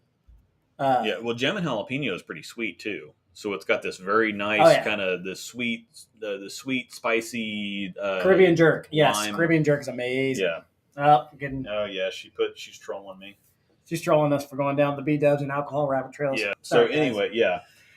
So speaking of, she did want me to mention again the videos that I have coming out. I haven't done a whole lot of videos the last couple months. I kind of got burnt out.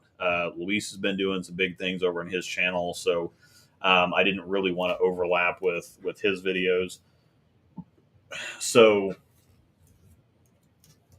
what is she doing? I don't know. She's popping all kinds of things up there. Yeah, no, I didn't forget. It's still up there. I know it's still up there. We just hit a rabbit trail, and so I'm leaving it up there for y'all to just kind of absorb. Yeah, just sit there and soak that one in. Yeah. Oh, she can't tell what the overlays are, so she's just randomly clicking everything. That's fine. That's great. Yeah. So, all right. I haven't done videos for a while, but I'm going to be getting back into doing some videos. And the first couple that I'm starting off with, I'm doing a new classroom video. It's bad execution versus bad ball reaction, because it fries me out when I see people throwing the ball terrible, even though they have good ball reaction and expecting it to strike, or they have they're throwing it well, but the ball's just puking all over the place. So I'm doing a video on the difference and how to recognize when you're throwing it bad versus just having bad ball reaction. Mm-hmm.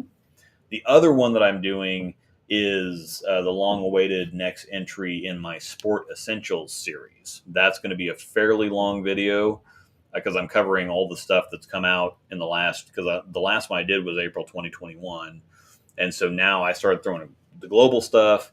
And so there's global into the mix too for the last year. And so that's going to be a fairly long video, but I've been working on that, writing that this week. So those should be coming out fairly soon. Then we've got the Zen Soul on the way. So that video, it may not be up Friday. It might be Saturday or Sunday, because we had to order that one. And so it's going to, we got to get out and get the footage. Obviously, it's not going to happen tonight. I don't think the ball's going to show up tomorrow, so it's not going to happen tomorrow. We still got to. So we're going to have to go out Friday night and film, or Saturday. And this is Mother's Day weekend, and so it'll get up sometime this weekend probably, or Monday night at the latest. So it'll be in the next few days. I need to start working on a little bit of the stuff for that. this week, but I really can't do a whole lot until I get the ball and see what it does. But the Zen and the Zen Master look pretty good for Angel, so I think the Soul is actually going to look pretty good for her. Yeah, Okay, actually, probably now, pretty good, yeah. 10 minutes later, Jordan asked a good question. As long as Jordan's still with us. Yeah.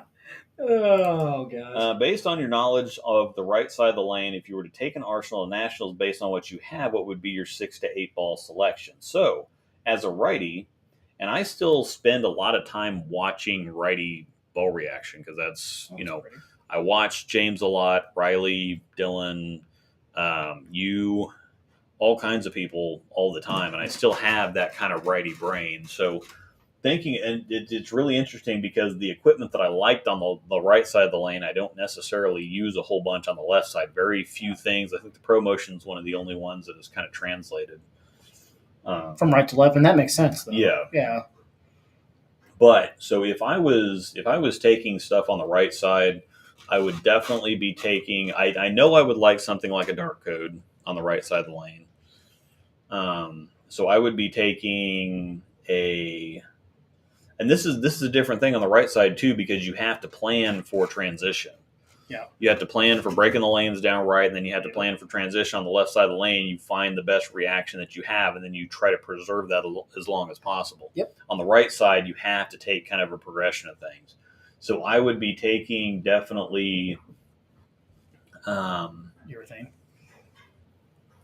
This year, I don't know that I would take urethane. I would take a Pro Motion and IQ Tour, definitely. Not even as a failsafe? Not on the right side. See, I'd definitely take one. I might, but I just don't even really think so. I think I'd really like the Reality on the right side. Mm-hmm. So I'd probably take a Reality as my big bowl that I probably wouldn't use just in case. Pro Motion, IQ Tour, Reality. Okay, there's 3. My Halo Burn would definitely have gone with me. On the right side? Yeah. There's 4. I think I would have really liked an RSTX2 on the right side also. 5. High Road. So that's 6. Phase 3. What about a Zen? I'm not sure if I would have liked the Zen on the right side. I still think that the Phase 3 would be the same type of ball, but I would have drilled the Zen pin down on the right side too. I just that type of general shape doesn't really work for me. I don't like stuff that's a little straighter off the end of the pattern. So I'd take a Phase 3. That's 6, right? 6. Yeah. Would you take a 2? Another couple more. I'd take a Phase 2. 7. And I have spare? a new. No, I actually would use my Pro Motion for spare. I didn't have a spare ball right-handed. Okay, so. And I actually have a new in-box Idle Pearl, which I'd have drilled up and taken. Okay. So I'm looking at Pro Motion, Phase 2, Idle Pearl, Phase 3, RSTX2, Reality, IQ Tour, Halo Burn. There we go. So. Okay.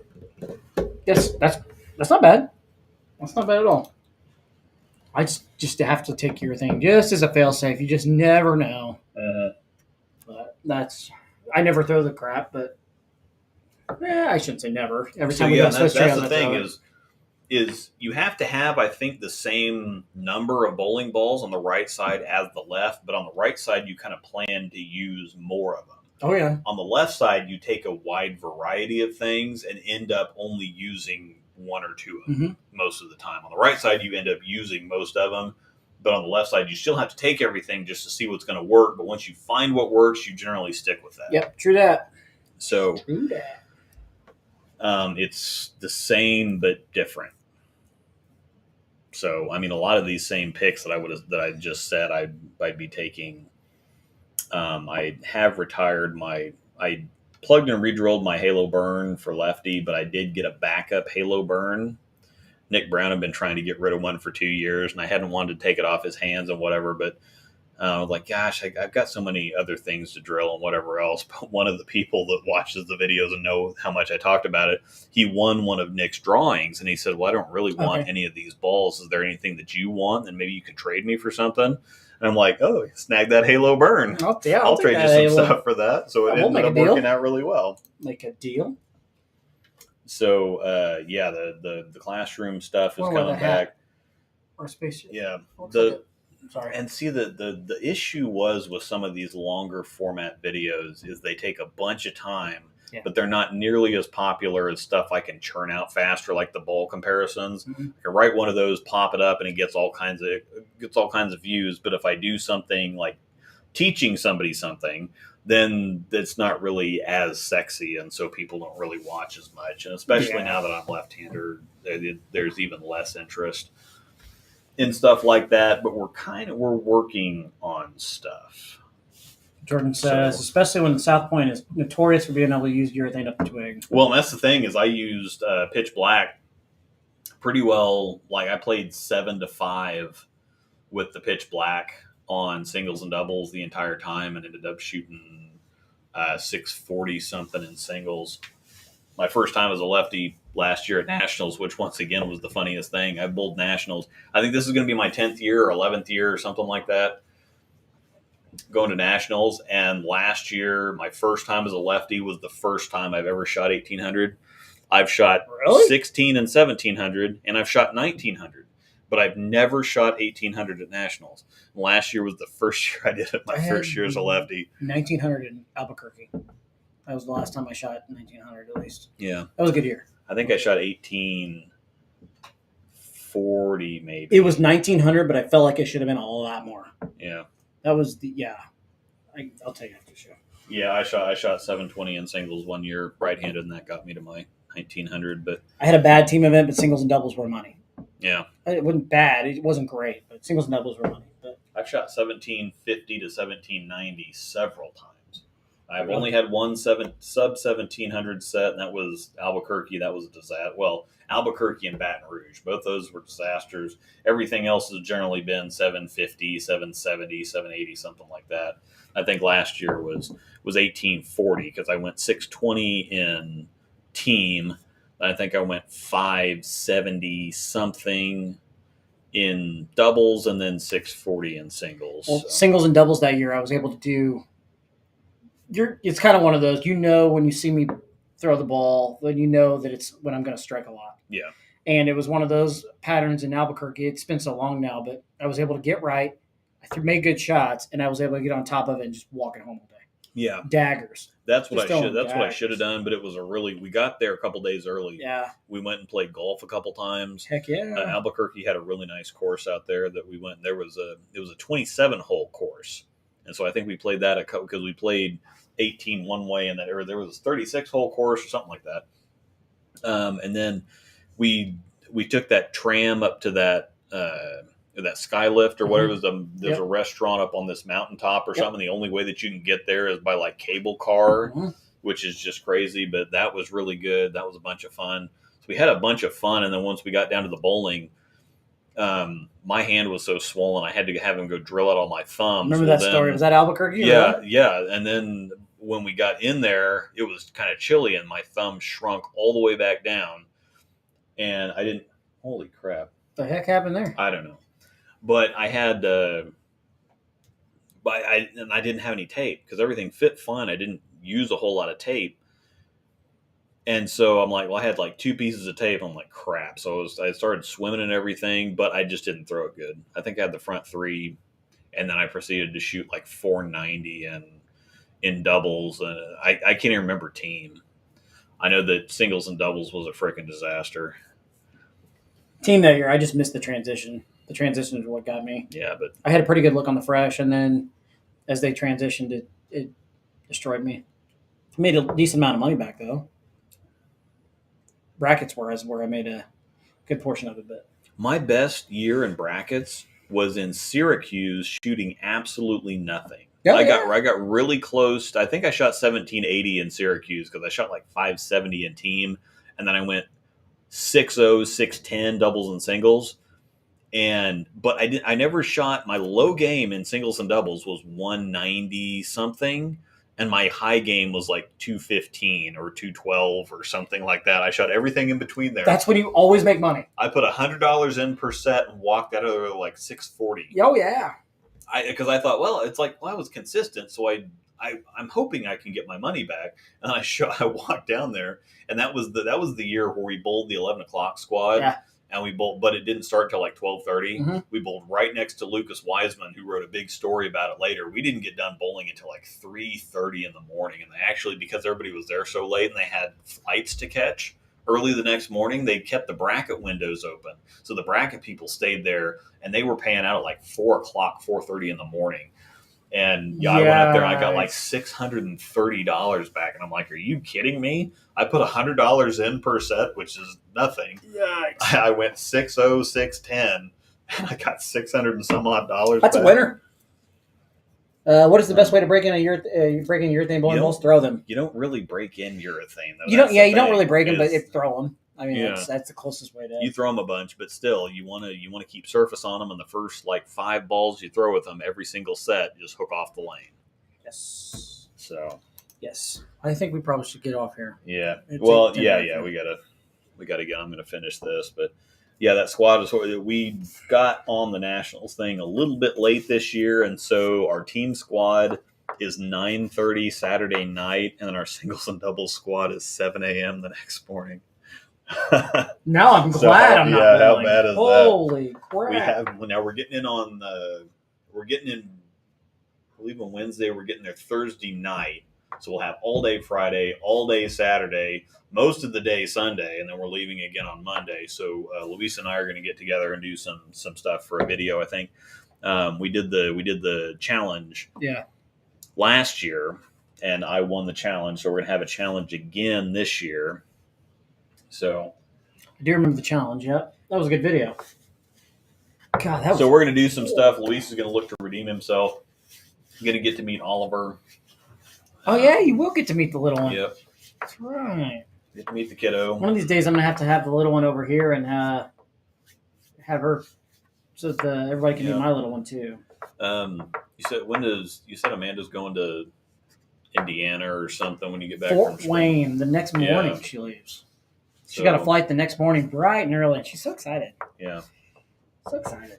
So yeah, we'll have Ray on. She's tons of fun. We'll call it, Are You Smarter Than a First Grader? Throw some stuff at her, and we'll have some fun with it. Yep. She's been dying to get on here on the tubes and let people ask her questions. Pop the ball cup up here, Angel. Just put the 303 Creations right behind you. Show that. And go ahead. Show that bad boy off. There we are, right there. Find him on Facebook. It's the coolest ball cup I've ever seen. 303 Creations on Facebook. That website doesn't really. That website's not a thing anymore. Facebook. Websites are done. Yep. So he's on Facebook. Guys, also custom made. Fantastic guy. Yeah. What happens if I don't keep your surface on urethane bowling ball? They don't hook. It kind of keeps surface on itself, and it doesn't really. They don't hook. If it's true urethane, like a pitch black or something, it doesn't shine up very fast at all. Purple tank. Purple tank. The whole point of urethane is to have surface on it. Yep. That's the whole point of urethane. The purple tank shined up. Our lane shined so fast. Yeah, the purple, the fast pitch does too, and then the purple or the pitch purple did the same thing. So, yep. Once again, we are on Facebook. The Breakdown Pair. That group is almost 1,000 people now. Getting closer. So share and get us to it. It's become a meme channel, and I'm not mad about that. I love it. Ben, we have some of the best. Yeah, we have. Oh, yeah. Ben, the owner of 303 Creations, is also he's in the Breakdown Pair Facebook group. He's in our Facebook group. So if you have any questions or need anything, reach out to him. He's a great guy. And then Jonathan runs the Breakdown Pair Instagram page where we post all kinds of stuff. Yep. It's kind of mainly bowling, but it's a bunch of other stuff too. And I'm going to be working on an intro tomorrow for the show too. Sweet. I can't wait. So I'm going to use some, we've been watching a lot of, we finished up watching. There's today's post. Yeah. Or before the show. So there you go.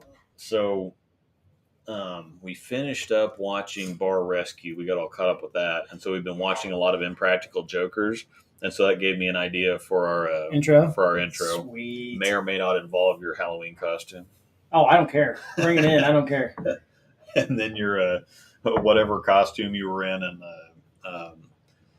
Emporia. Oh, the giraffe? Ago. The giraffe? Yeah, the giraffe. Yeah. I've got to find some. I don't really have any funny pictures of me, so I might have to use my senior picture. Oh my gosh, if you do, that'd be in amazing. the sweater that's 3 sizes too big with my cat. With your cat, yeah, that would be the best thing I've ever seen in my life. If you do that, I'm surprised that hasn't ended up on one of those compilations on Facebook where they have like tragic pictures or whatever. I should meme the crap out of that. It would fit in. So yeah, well, actually, that I need to post that in the breakdown pair and have people make their best memes with that. You should. That'd be a good. I really need. Yeah, I need to do that because that's the most epic picture you've ever seen. You a ginger in a sweater that's 3 sizes too big with him, with a kitty, too big for him. With my cat in my lap, a big old fluffy Maine Coon for my senior picture. We'll have to. Yeah, that would actually be great. Are you going to do a voiceover or are you going to do music? What's that, meow? Exactly. Oh yeah, I'm going to do a little, and I'm going to do a few things. We'll see. I'll play around with it. The breakdown pair. Oh, that would be cool. We don't need an outro or anything. We just need an intro. Yeah, we need. I think an intro would be pretty dope. Yeah. Just saying. All right. Instagram pair, Facebook page, the Breakdown Pair YouTube show. Once again, like, share. Let's keep that community growing. We have a lot of fun in there. It is a meme channel. Yeah, and it's an all bowling channel. And the Breakdown Pair Facebook group is as cool as the Discord is. Yes. I don't know how it works out. There's some people that have groups on Facebook or have Discord that's like, everybody says this is toxic as hell. It's just filled up with a bunch of idiots. But we have a bunch of really great people in our communities that are just great. I don't know how we luck out, but we have lucked out, but it's a lot of fun too. We get in there, like we said, we share memes. But if you have questions, you can ask serious. Ask serious questions. You can also message us, get to us directly. We have an email, breakdownpair@gmail.com.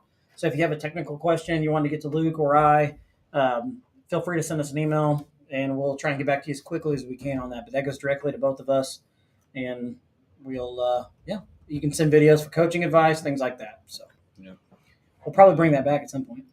Yeah, we got to bring back. Angel reminded us of that before the show tonight. It just kind of. We went through a phase where we were doing actual segments and stuff like that, and then people seemed to like it, and some people didn't like it. It was boring. People wanted just kind of. They wanted to listen to rabbit trails. They wanted it raw. The look right there was great, but there you have it. There we go. Angel found the picture. There's the cat. Here we go. This is what I'm talking about. So this is my senior picture. That needs memed immediately. Yeah, I know. Well, I'm going to put that. Instead of somebody pulling it off of here, I'm going to put this picture in the. I'm going to put this picture in the breakdown pair so that people can actually make memes with that. So as you can see, at 40, it's gotten a whole lot better. It's just continued to get better and better. It looks better with age. So yeah, it's. Isn't that great? Look at how big that freaking sweater is. Did you see what Wa said? Yeah. Never been more frightened ever. Yeah. I don't always leave Tim Ben's, but when I do. My cat's having a great time. The cat's name was Chester. Chester, this big old fluffy Maine Coon. And the photographer, you never know what to do when you have animals on there. And shoes are tied up so tight. Yeah. Oh, yeah, because I've got really, obviously, I weigh like 12 pounds. So, I've got to have the shoes all sucked up because I have, my feet are about the same size as my frickin' chicken wings. Can I show you my bowling ball collection? So, the guy was kind of worried about the... Yeah, I know. It puts the lotion on its skin. Oh. So, the photographer was kind of worried about the cat. But, he just had this little feather stick thing or whatever. And so, Chester was just staring at the feather. Good old Chester. Chester was fine. Chester was a pain in the ass, but Chester the troll. I'll say it. Well, I'll let it be. So we're totally gonna make a meme out of that. Oh yeah, meme that bad boy. I want to see it. Oh gosh. All right, we need to sign off with that note. Yeah. On that note, didn't drink nearly enough to have that posted there. Good night, Chester. Yeah. Oh. Neat. So Angel posted in the group too. So cool. It's in the Facebook group now. Great, I don't have to do it. If you're not in there, get in there. Let's meme the crap out of that. once again, thank you, everybody. Yeah. Appreciate you all watching us every week. Yeah. Now he has 3 dogs that weigh 108 pounds. Exactly. Yeah. Way more And than of he did course, back then. I was 18 in this picture. I couldn't grow facial hair, so that's why I'm clean shaven. So there you have it. Yeah. All right. We appreciate everybody. Once again, thank you. Buller Show this Sunday, 6 p.m. Central Time, correct? Yeah. 6 p.m. Central Time. So check them out on Sunday. I'm trying to think of anything we got left. Once again, check us out on Instagram, Facebook, et cetera, et cetera. The show rolls on. And we'll see you all next Wednesday night at 6:30 p.m. Central. Yeah. Till There's then, nothing else you have to get. Yeah, you have to get in the breakdown pair just